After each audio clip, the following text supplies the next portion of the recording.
ಮಾತು ಕಡಿಮೆ ಮಾಡಿರಬಹುದು, ಆದರೆ ರಾಜಕೀಯ ನಿಲ್ಲಿಸಿಲ್ಲ. ಮಾಜಿ ಮುಖ್ಯಮಂತ್ರಿ ಸಿದ್ದರಾಮಯ್ಯ ರಾಜಧಾನಿ ಬೆಂಗಳೂರಿನಲ್ಲಿ ಆಡಿದ ಈ ಒಂದು ಸಾಲು ಈಗ ಇಡೀ ರಾಜ್ಯದ ರಾಜಕೀಯ ವಲಯದಲ್ಲಿ ಬಿಸಿ ಬಿಸಿ ಚರ್ಚೆಗೆ ದಾರಿ ಮಾಡಿಕೊಟ್ಟಿದೆ. ಸಿಎಂ ಗದ್ದುಗೆಯಿಂದ ಕೆಳಗಿಳಿದ ಮೇಲೆ ಸಿದ್ದರಾಮಯ್ಯ ಅವರ ಮುಂದಿನ ತಂತ್ರಗಾರಿಕೆ ಏನು? ಕೈಪಾಳ್ಯದಲ್ಲೇ ಮುಂದುವರಿಯುವುದು, ಪಕ್ಷ ಸಂಘಟನೆ ಮಾಡ್ತಾರಾ, ಇಲ್ಲ ಹೊಸ ಹಾದಿ ಹಿಡಿತಾರಾ? ಈ ಎಲ್ಲ ಪ್ರಶ್ನೆಗಳಿಗೆ ಈಗ ಸ್ವತಃ ಸಿದ್ದರಾಮಯ್ಯ ಅವರೇ ತಮ್ಮ ನಡೆ ಮೂಲಕ ಉತ್ತರ ಕೊಡೋಕೆ ಶುರು ಮಾಡಿದ್ದಾರೆ. ಮೌನಕ್ಕೆ ಜಾರಿದ್ದ ನಾಯಕ ಈಗ ಮತ್ತೆ ರಣರಂಗಕ್ಕೆ ಇಳಿಯೋದಕ್ಕೆ ಸಜ್ಜಾಗಿದ್ದಾರೆ. ತಮ್ಮ ಸೈಲೆಂಟ್ ಮುರಿದ ಸಿದ್ದರಾಮಯ್ಯ ಕ್ಲಿಯರ್ ಆಗಿ ಹೇಳಿದ್ದಾರೆ, ನಾನೀಗ ಸಿಎಂ ಅಲ್ಲ, ಸಾಮಾನ್ಯ ಶಾಸಕ. ಮುಖ್ಯಮಂತ್ರಿಯಾಗಿದ್ದಾಗ ಇಡೀ ರಾಜ್ಯದ ಆಡಳಿತ ನೋಡಿಕೊಳ್ಬೇಕಿತ್ತು, ಪ್ರತಿದಿನ ಉತ್ತರ ಕೊಡಬೇಕಿತ್ತು. ಈಗ ಆ ಜವಾಬ್ದಾರಿ ಇಲ್ಲದಿರೋದ್ರಿಂದ ಸುಮ್ಮನಿದ್ದೀನಿ ಅಂತ. ಆದ್ರೆ ರಾಜಕೀಯ ತಜ್ಞರ ಪ್ರಕಾರ ಸಿದ್ದರಾಮಯ್ಯ ಸುಮ್ಮನಿದ್ದಾರೆ ಅಂದ್ರೆ ದೊಡ್ಡ ಚಂಡಮಾರುತಕ್ಕೆ ಮುನ್ನುಡಿ ಎಂದೇ ಅರ್ಥ.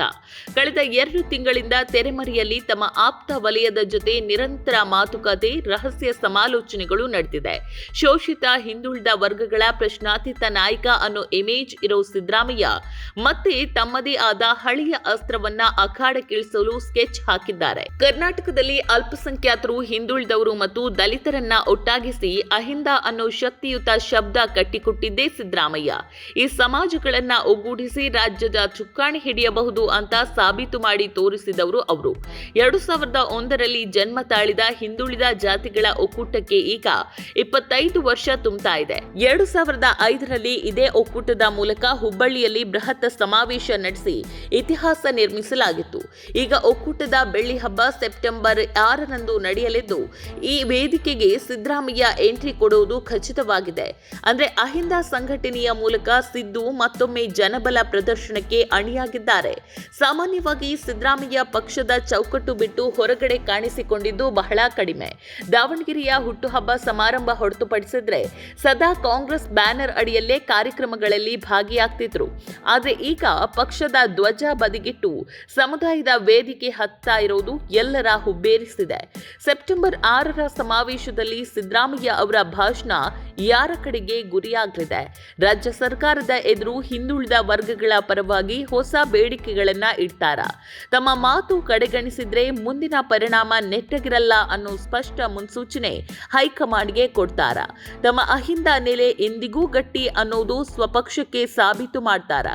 ಈ ಪ್ರಶ್ನೆಗಳು ಸದ್ಯ ಕಾಂಗ್ರೆಸ್ ವಲಯದಲ್ಲಿ ಭಾರಿ ತಳಮಳ ಸೃಷ್ಟಿಸಿದೆ. 1980ರ ದಶಕದಲ್ಲಿ ಗುಜರಾತ್ನಲ್ಲಿ ಮಾಧವ್ ಸಿನ್ಹಾ ಸೋಲಂಕಿ ಅವರು ಪ್ರಬಲ ಪಾಟೀದಾರ್ ಸಮುದಾಯದ ಎದುರು ಕ್ಷತ್ರಿಯ, ಹರಿಜನ, ಆದಿವಾಸಿ ಮತ್ತು ಮುಸ್ಲಿಮರನ್ನ ಒಗ್ಗೂಡಿಸಿ ಖಾಮ್ ಸೂತ್ರ ಪ್ರಯೋಗಿಸಿ ಅಧಿಕಾರ ಹಿಡಿದಿದ್ರು. ಅದೇ ಮಾದರಿಯಲ್ಲಿ ಕರ್ನಾಟಕದಲ್ಲಿ ಲಿಂಗಾಯತ ಮತ್ತು ಒಕ್ಕಲಿಗರ ಪ್ರಾಬಲ್ಯದ ನಡುವೆ ಅಹಿಂದ ಸಿದ್ಧಾಂತ ರೂಪಿಸಿ ಬಿಜೆಪಿ ಮತ್ತು ಜೆಡಿಎಸ್ ಎರಡೂ ಪಕ್ಷಗಳಿಗೆ ಸವಾಲೊಡ್ಡಿದವರು ಸಿದ್ದರಾಮಯ್ಯ.